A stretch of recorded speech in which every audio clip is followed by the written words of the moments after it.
গরমের দিনে আম মাখানো বাংলাদেশের একটি প্রিয় রীতি, আর এতে থাকে এক ধরনের ঘরোয়া আনন্দ, শৈশবের অনেক স্মৃতি। গ্রীষ্ম মানে আমের মৌসুম, রোদে ঝলমলে দুপুরে এক টঙের দোকানে কিংবা ঘরের বারান্দায় বসে আম, সাথে লবণ, শুকনো মরিচ, সাথে রয়েছে কাসুন্দি, এক অসাধারণ আম মাখানো আমরা এখন খেতে চলেছি। আপনারা একটু দেখতে থাকুন আর আপনারা একটু লোভ লাগুক।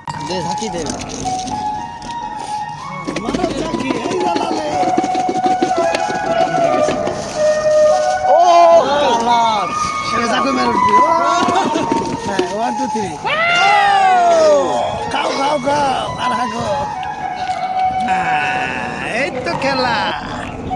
না না সব নিতে থাক, নিতে থাক।